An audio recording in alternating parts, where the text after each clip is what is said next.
Magandang araw po. Ako po si Agnes at nais kong ibahagi ang isang totoong karanasan na nangyari sa aming baryo noong taong 1989. Hindi ko ito makakalimutan dahil ito ang panahon na talamak ang usap-usapan tungkol sa mga aswang sa liblib na bahagi ng Capiz.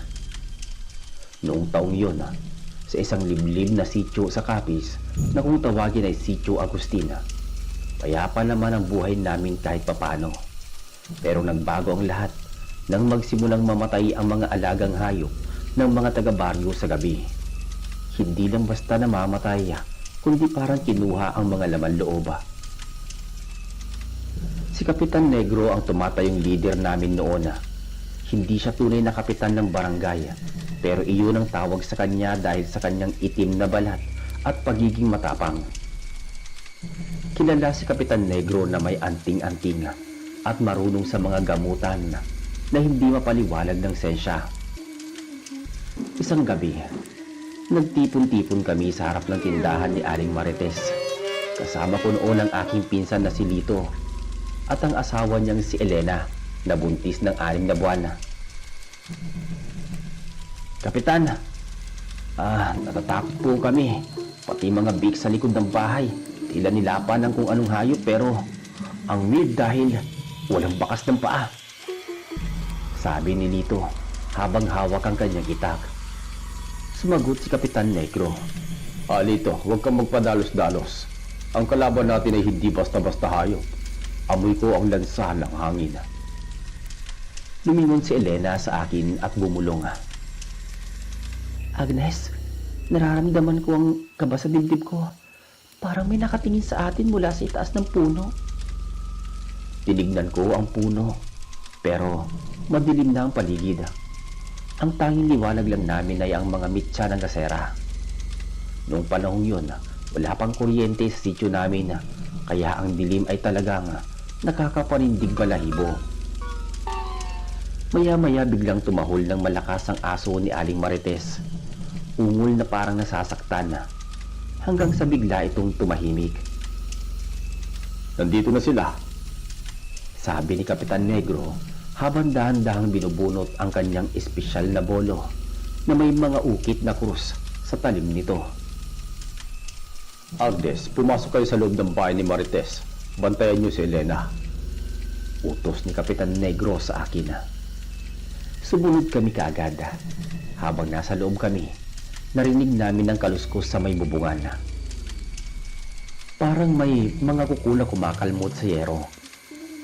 Ang tunog ay tik-tik. Nung una ay mabagal hanggang sa bumilis ito at tila lumalakas. Bakit parang malayo ang tunog? Tanong ni Elena na nanginginig ang boses. Diyan ka lang nagkakamali, Elena. Kapag malayo ang tik-tik, ibig sabihin, nasa malapit lang siya. Sabi ko sa kanya, para paalalahanan siya sa mga sabi-sabi ng matatanda. Sa labas narinig namin ng sigaw ni Lito. Hoy, sino ka? Bumaba ka dyan! Sumigaw si Kapitan Negro. Lito, iwas! Hindi yan tao! Narinig namin ang malakas na pagaspas ng pakpak.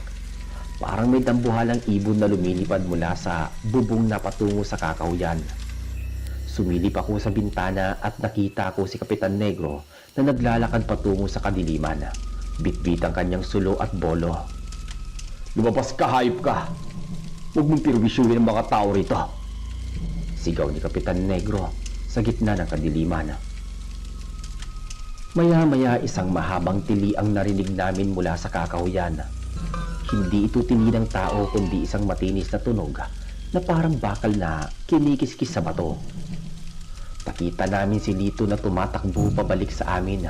Putlang-putla ang mukha. Agnes, buksan yung pinto! Ang laki niya! Sigaw ni Lito. Pinatuloy namin si Lito. Pagpasok niya, halos hindi siya makahinga. Nakita ko siya. Ang haba ng dila. Parang sinulid na pilit na dumadaan sa siwang ng bubong.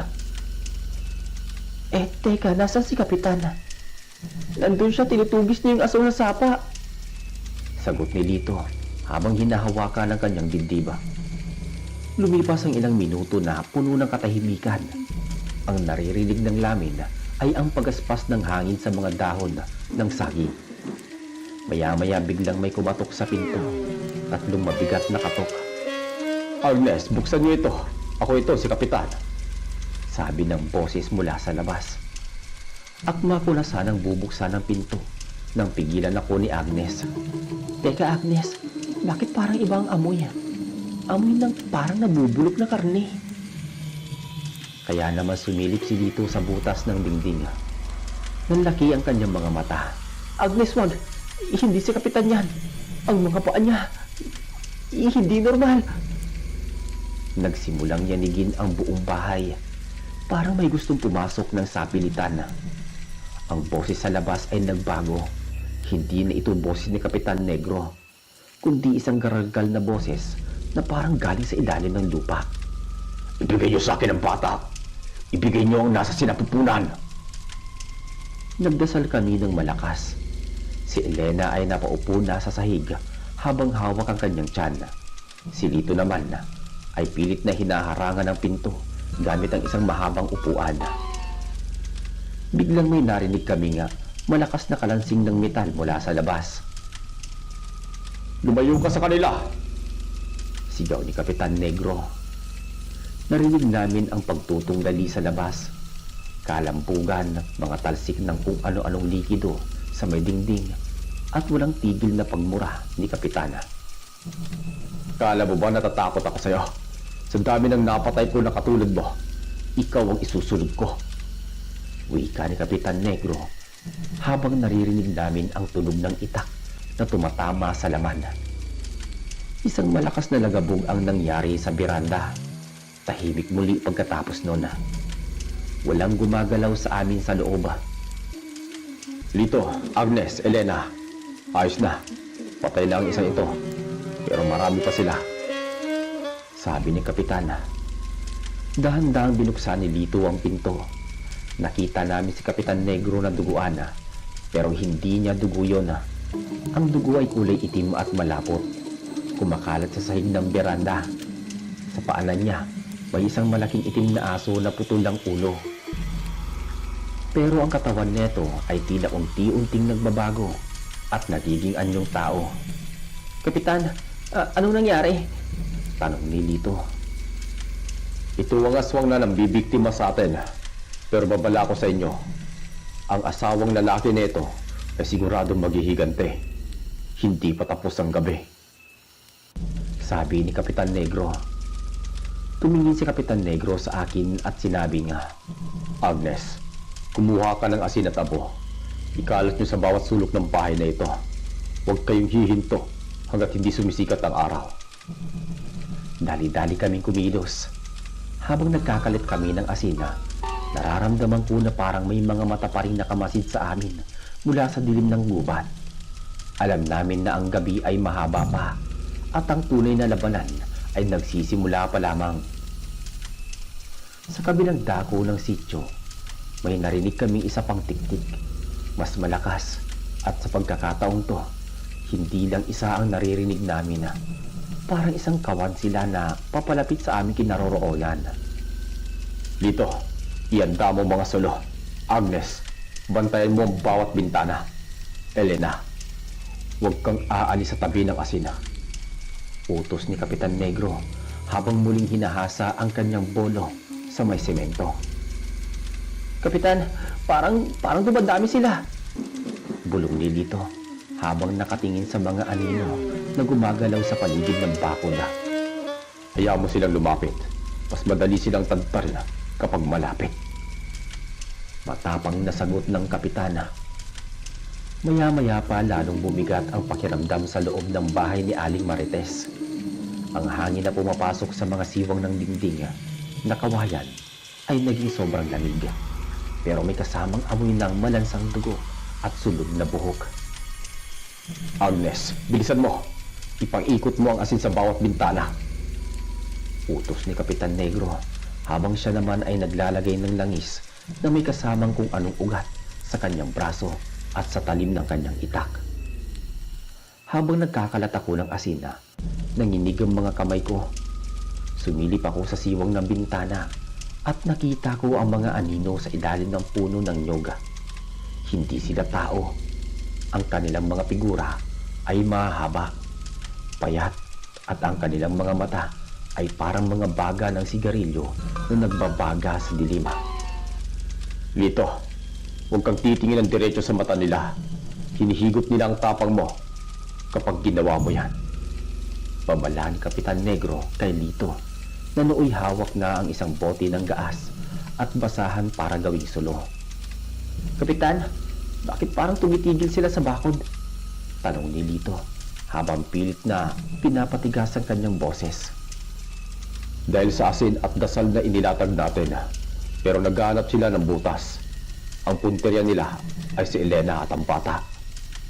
Sagot ni Kapitan Negro nang hindi inaalis ang tingin sa labas. Maya-maya, biglang may malakas na kalabog sa itaas ng bubong. Hindi lang isa kundi parang 3 o 4 na mabibigat na nilalang ang tumatalon sa yero. Dilig na dilig ang tulong ng yerong na yuyupi. Agnes, ang kisame! Sigaw ni Elena habang nakaturo sa itaas. Nakita ko ang isang mahabang dila doon, kasing nipis ng sinulid pero tila may mga maliliit na tinig. Dahan-dahang bumababa mula sa siwang ng bubong, papunta ito sa direksyon ni Elena. Walang siyang kapun ka ng demonyo! Sigaw ni Kapitan Negro.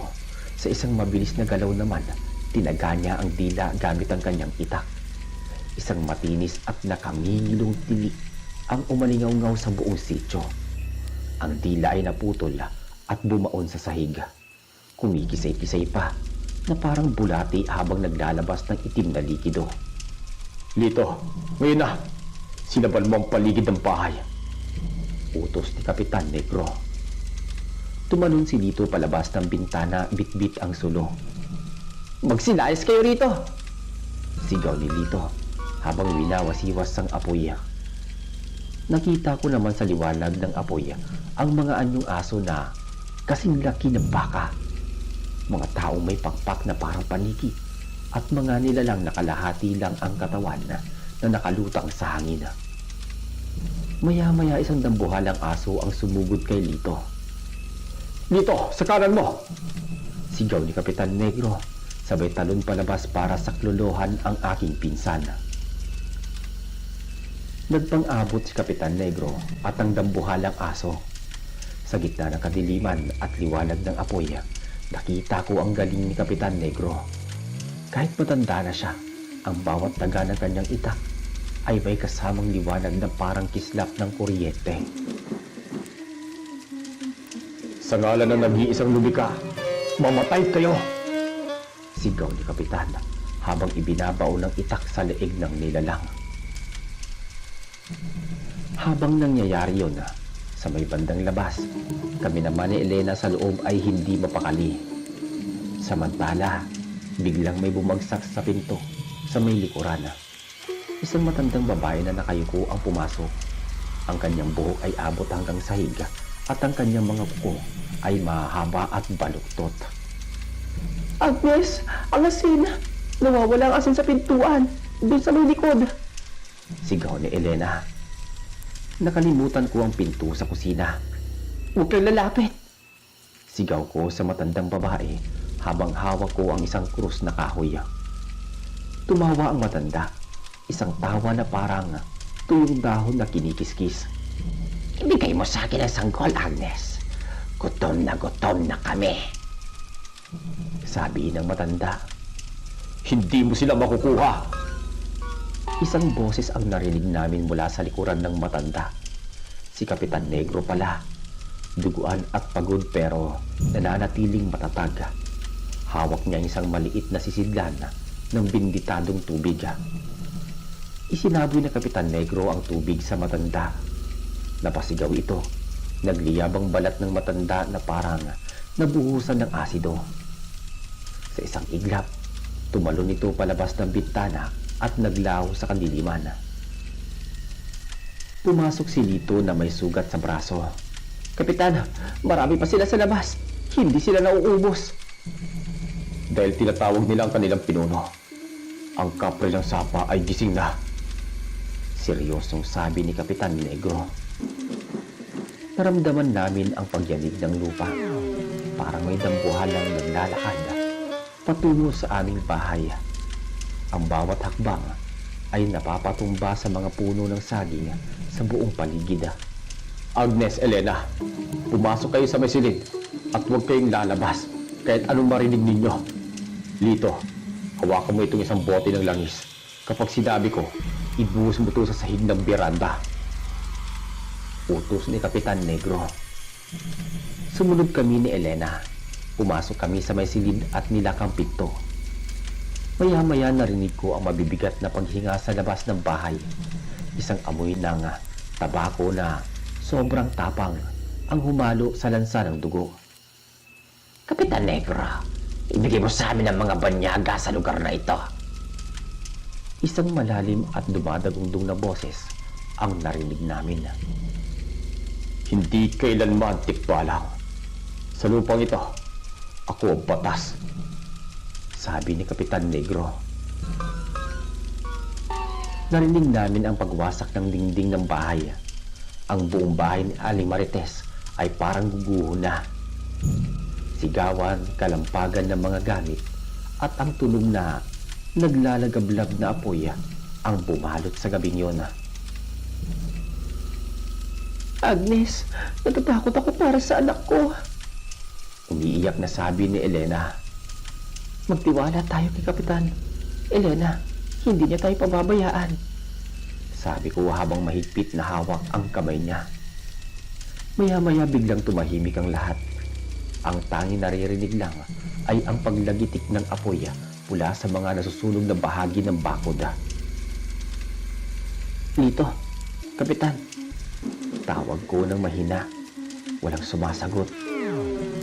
Dahil doon dahan-dahan kong nilapitan ang pinto ng silida at sumilip sa butas ng susi. Ang nakita ko ay hindi si Kapitan o si Lito. Ang nakita ko ay isang dambuhalang mata na kulay dilaw. Nakatingin ng diretsyo sa butas ng susi. Nakita kita, Agnes! Bulong ng boses sa labas. Napaurong ako at napasigawa. Biglang nawasak ang pinto ng silida. Isang malaking kamay na may itim na balahibo ang pumasok at pilit na inaabot si Elena. Layuan mo siya! Isang pamilyar na boses ang sumigaw. Si Kapitan Negro ay lumitaw mula sa gilid, dala ang isang sulo at isang tulyasi ng kumukulong mantika na may halong kung anong mga sangkap. Ibinuhos niya ito sa kamay ng nilalang. Isang dagundong ng sakit ang narinig namin. Dito, ang gasera, ngayon na!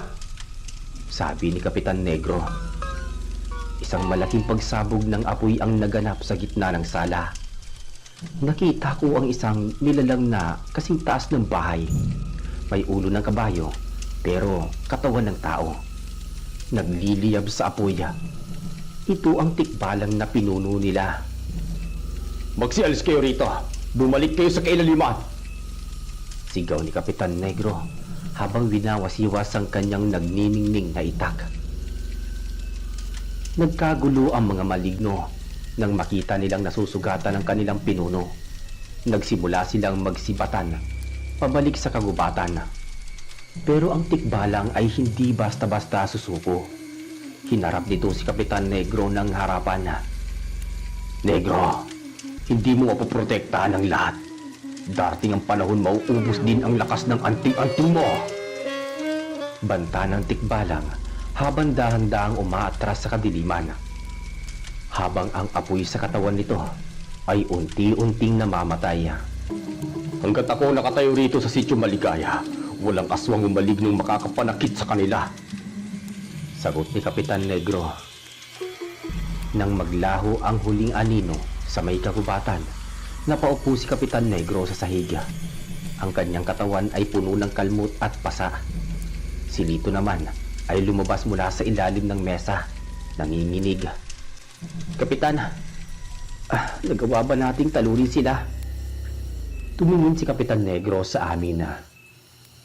Para sa gabing to tapos na, pero alam niyo ang batas ng mga nilalang na yan. Naghihiganti sila, Agnes. Kailangan natin maghanda para sa pagpula ng buwan bukas ng gabi. Ano pong mangyayari bukas, Kapitan? Ang blood muna. Doon sila kukuha ng lakas para bumalik ng mas marami. At sa pagkakataong yun, hindi sapat ang asin at dasal lang. Lumabas kami ng bahay at nakita ang pinsala sa sityo. Ang mga bakod ay wasak, ang mga pananim ay parang sinalanta ng bagyo, at ang amoy ng lansa ay nanatili sa hangin. Salamat kay Kapitan Negro dahil buhay kami. Habang nag-aagaw ang dilim at liwanag ng madaling araw, nakita ko si Kapitan Negro na nakatingin sa bundok. Alam ko sa kanyang isipan, binabalak niya na kung papaano kami iligtas sa susunod na pagsalakay. Agnes, itago niyo ang naputol na dila na yon. Sabi ni Kapitan Negro sa akin. Bakit po, Kapitan? Gagamitin natin yun para mahanap kung sino ang mga taga-baryo, ang mga nag-anyong aswang kagabi. Dahil ang dila na yan, babalik sa tunay niyang may-ari kapag sumikat na ang araw. Kinabahan ako. Ibig sabihin isa sa mga kapitbahay namin ay maaaring kasama sa mga sumugod sa amin kagabi. Sino kaya yun? Sumikat ang araw noong madaling araw, pero hindi nito dala ang karaniwang sigla ng umaga. Ang sitio Agustin ay nababalot ng bigat at kaba. Ang amoy ng sunog na balahibo at malansang dugo ay tila nanuot na sa mga dingding ng bahay ni Aling Marites. Si Kapitan Negro ay hindi natulog. Nakita ko siyang nakaupo sa hagdanan. Hinahasa ang kanyang bolo habang nakatingin sa dugoang basahan na nakabalot sa naputol na dila ng aswang. Agnes, dalhin mo dito ang basahan na yan. Dahan-dahan kong kinuha ang balot na dila. Kahit putol na ito, nararamdaman ko pa rin parang tumitibok-tibok ito sa loob ng tela. Nakakasuka ang pakiramdam. Lito, tawagin mo lahat ng lalaki at babae sa sityo. Sabihin mo, may papamahagi tayong tulong mula sa munisipyo para sa mga nasalanta ng bagyo kagabi. Sabi ni Kapitan Negro kay Lito. Pero Kapitan, wala naman tayong tulong na ibibigay File lang yun, Lito. Gusto kong makita kung sino ang hindi makakapagsalita ng maayos o ang laging nakatakip ang muka. Ang dila na ito ay pilit na babalik sa kanyang pinanggalingan. Sagot ni Kapitan Negro habang tumatayo at sinusukbit ang kanyang itak. Maya-maya, nagsimulang magsidatingan ang mga taga-baryo. Naroon si Mang Karding na magsasaka, si Aling Saling na labandera, at ang mag-asawang sina Tonyo at Perla na nakatira sa dulo ng sapa. Lahat sila ay mukhang pagod at puyat, bakas ang takot sa mga nangyari kagabi. Ano po ba paglilingkod namin, Kapitan? Tanong ni Mang Karding habang kinakamot ang kanyang ulo. Tinignan sila ni Kapitan Negro ng isa-isa. Napansin ko si Perla ay nakabalot ng panyo ang kanyang leeg at ibabang bahagi ng muka.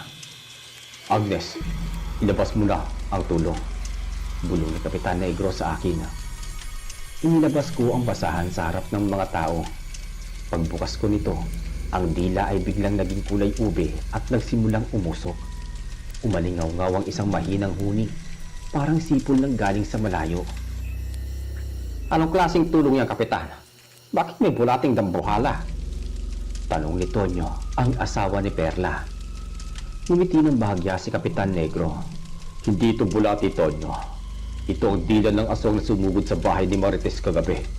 At alam niyo ba ang sabi ng matatanda? Ang dila ay laging naghahanap sa kanyang lalamunan.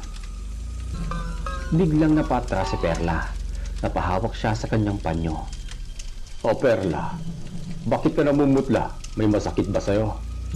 Tanong ni Kapitan Negro habang dahan-dahang lumalapit sa kanya. Wala po akong sakit, Kapitan. Masama lang pakiramdam ko dahil sa puya. Sagot ni Perla, pero ang boses niya ay kakaiba. Garalgal at parang may nakabara. Kung gano'n, bakit hindi mo alisin ang panyong yan sa iyong muka? Mainit ang sikat ng araw. Wag po, Kapitan. May mga patal siya dahil sa allergy.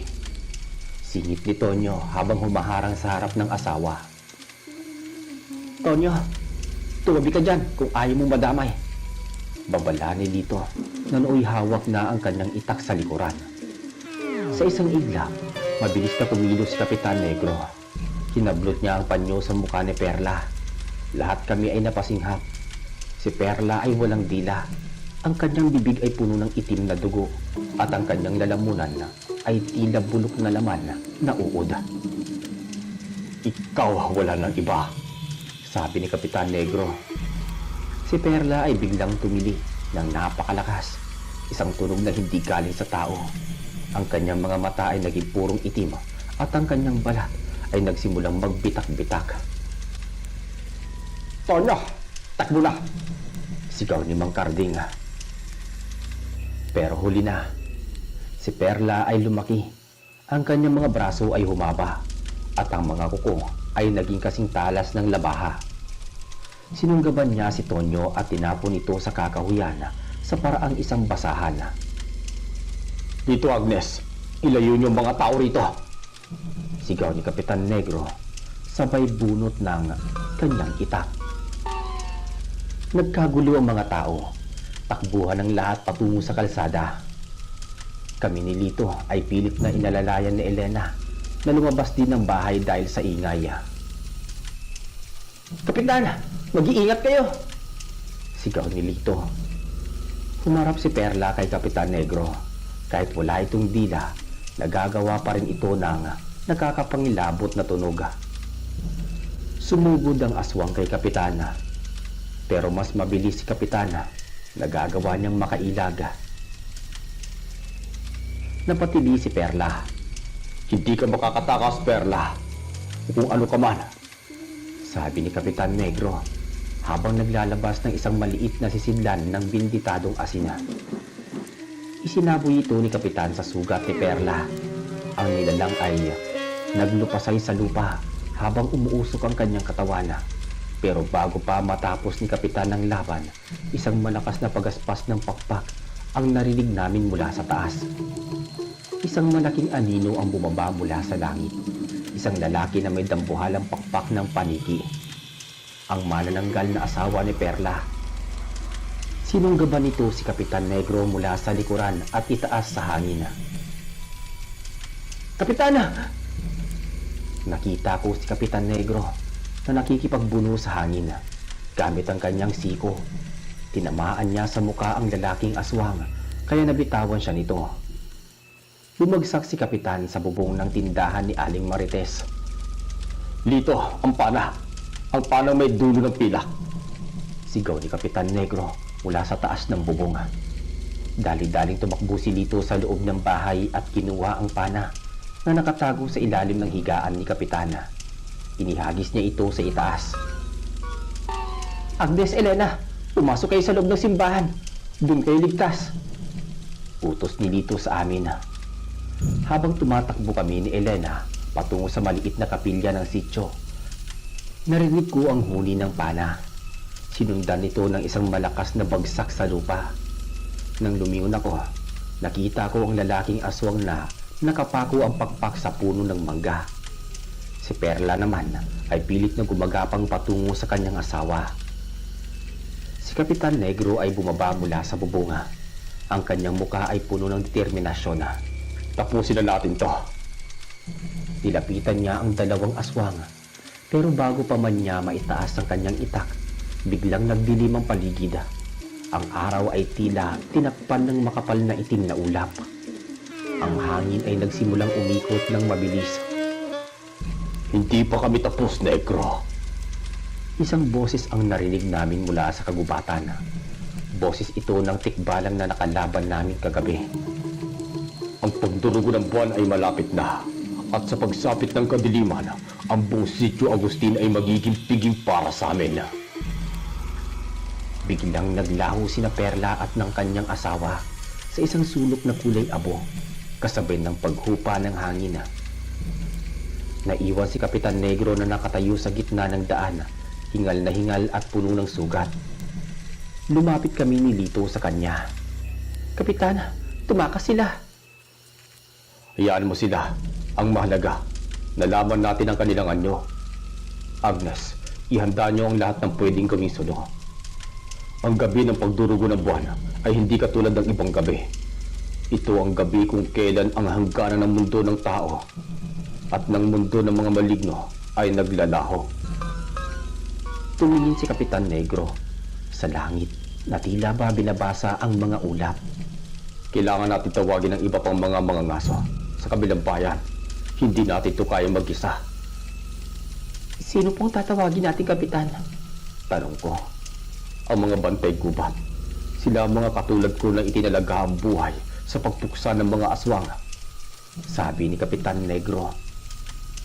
Habang papalubog ang araw at unti-unting nagiging kulay kahil ang langit, isang kulay na tila nagbabadya ng dugo. Nagsimula kaming mag-ipon ng kahoy, asin at bawang. Ang buong sityo ay parang isang kampo ng militar. Lahat ng tao ay armado. Kahit ang mga matatanda ay may hawak na matulis na kawayan.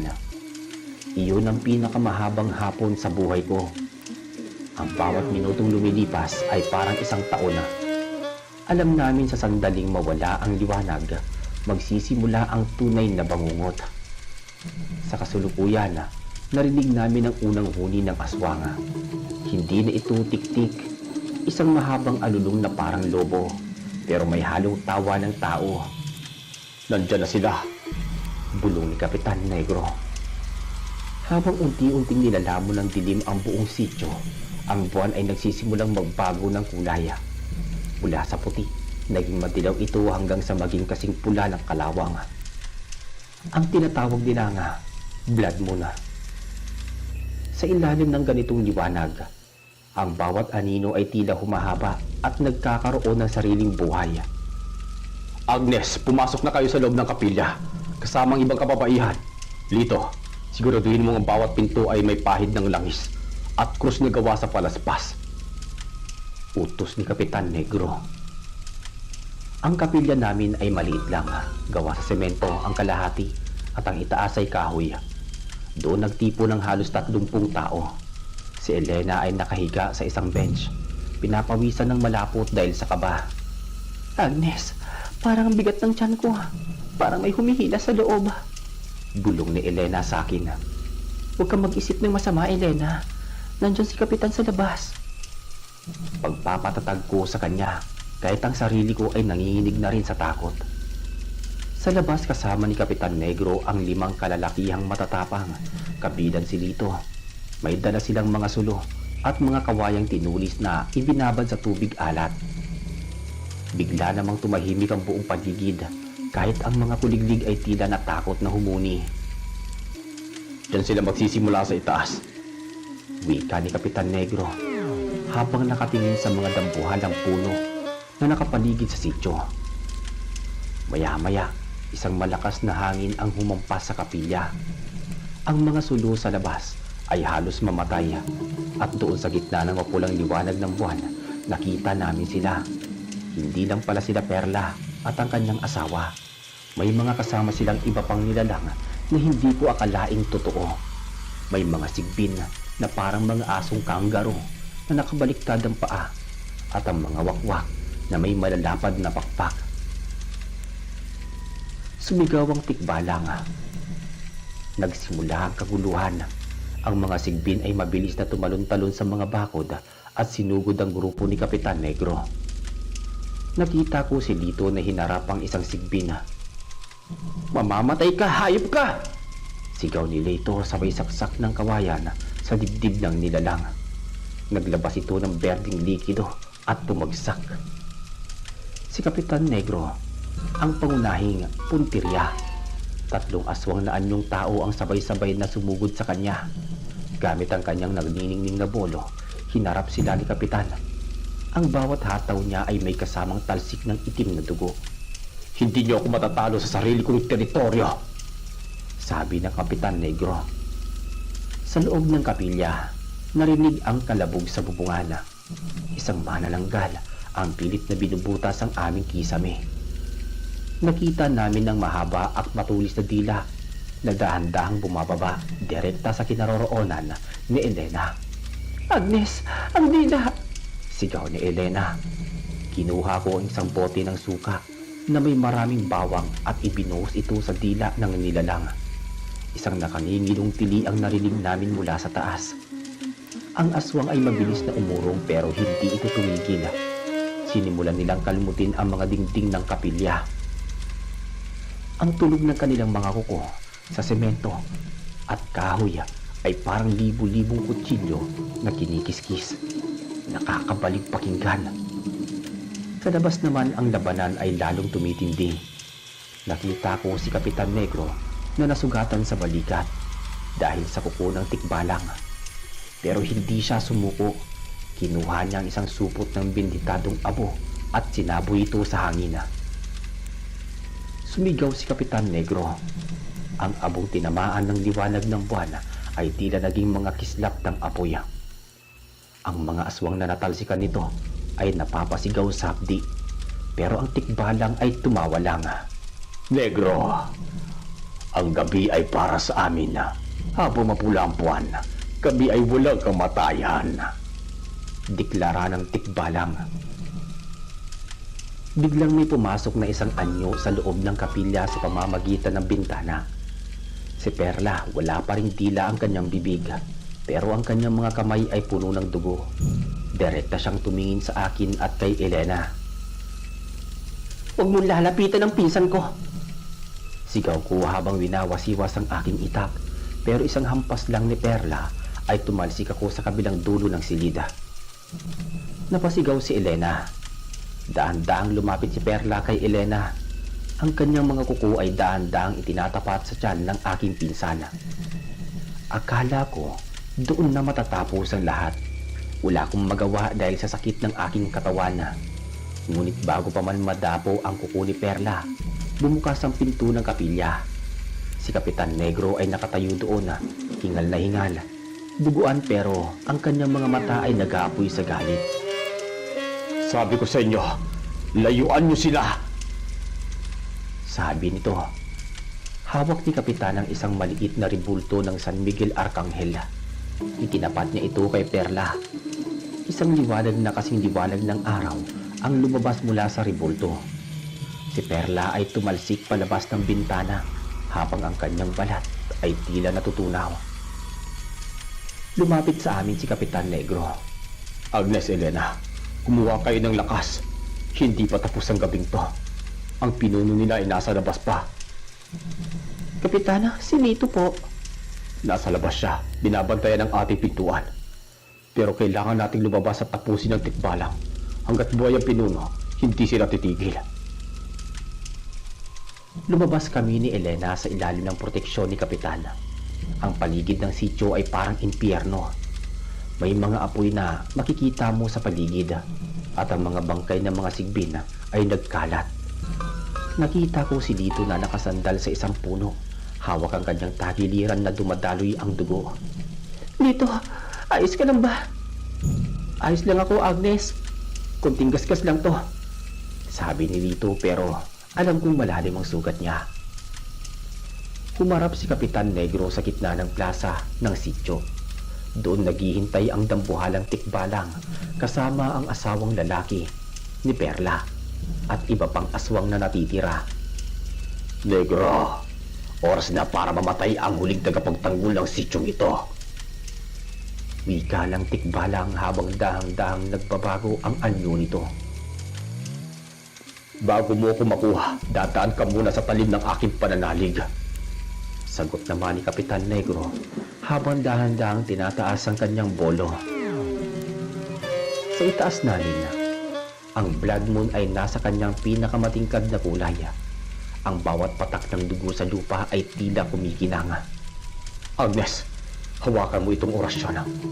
Bulong ni Kapitan sa akin, sabay abot ng isang maliit na papel. Kapag napag-abot kami ng tikbalang, basahin mo ito ng malakas. Huwag kang titigil hanggat hindi sumisigaw ang langit. "Oo, Kapitan. Masusunod." Sumugod ang tikbalang. Ang lupa ay nayayanig sa bawat hakbang niya. Si Kapitan Negro ay tumakbo din pasalubong sa kanya. Isang matinding banggaan ang nangyari. Ang tunog ng bakal na tumatama sa matigas na balat ng maligno ay umalingaw-ngaw sa buong sitio Agustina. Nagsimula akong magbasa. Agnes, ituloy mo lang ang pagbabasa. Huwag kang hihinto. Sigaw ni Kapitana. Nanginig ang boses ko habang binabasa ang orasyon sa papela. Exercisamus, ti omis, imum dos spiritus. Ang mga salita ay tila sariling may dalang bigat. Bawat kataga ay nagpapaluwal ng puting usok mula sa aking bibig. Ang tikbalang ay umatungal sa sobrang sakit. Ang dambuhalang katawan nito ay nagsisimulang mangisaya. Hindi maaari ito. Isang habak na tao lang ang papatay sa akin. Dagugdong ng maligno. Hindi lang ako tao. Ako ang bantay ng lupang ito. Sagot ni Kapitan Negro habang idinidikit ang rebulto ng San Miguel sa noo ng tikbalang. Sa isang malakas na saksak, ibinao ni Kapitan Negro ang kanyang bolo sa mismong dibdib ng nilalang. Isang nakangingilong tunog ng pagputok ang narinig namin at ang dambuhalang nilalang ay naging alikabok na kulay itim at tinangay ng hangin. Nang mamatay ang kanilang pinuno, ang mga natitirang aswang na sina Perla at ang kanyang asawang manananggal at ang mga sigbina ay naglabas ng mga huling tili ng takot bago mabilis na nagsitakas patungo sa kailaliman ng kagubatan ng kapis. Unti-unting naglaho ang mapulang kulay ng buwan. Ang langit ay dahan-dahang nagliwanag, hudyat ng pagdating ng bukang liwayway. Napaupo si Kapitan Negro sa gitna. Ang kanyang mga sugat ay malalalim at ang kanyang hininga ay gumagaralkal na. Tumakbo kami ni Lito at Elena patungo sa kanya. Kapitan, huwag kayong pipikit. Dadalhin namin kayo sa bayan. Pagmamakaawa ni Lito habang pilit na itinatayo si Kapitan Negro. Ayos na, Lito. Tapos na ang gabi. Agnes, Elena, alagaan niyo ang batang dadating. Siya ang magiging bagong liwanag ng sityo ito. Kapitan, huwag po kayo magsalita ng ganyan. Umiiyak na sabi naman ni Elena. Tumingin si Kapitan Negro sa langit. Maganda ang sikat ng araw, Agnes. Itago mo ang polo ko. Balang araw, may kakailanganin nito. Sa huling buntong hininga, dahan-dahang ipinikit ni Kapitan Negro ang kanyang mga mata. Ang matapang na tagapagligtas sa sityo ay namaalam na kasabay ng tuluyang pagsikat ng araw noong taong 1989. Inilibing namin siya sa ilalim ng malaking puno ng nara sa gitna ng sityo. Mula noon, wala nang aswang na nangahas na lumapit sa aming baryo. Pero tuwing sasapit ang kabilugan ng buwan, naririnig pa rin namin ang kalansing ng itak sa hangin. Isang paalala na kahit wala na siya, si Kapitan Negro ay nananatiling bantay sa aming katahimikan. Iyan ang aking kwento. Isang patunay na sa gitna ng kadiliman, laging may isang liwanag na handang mag-alay ng buhay para sa kaligtasan ng marami. Maraming salamat sa pakikinig ng aking karanasan.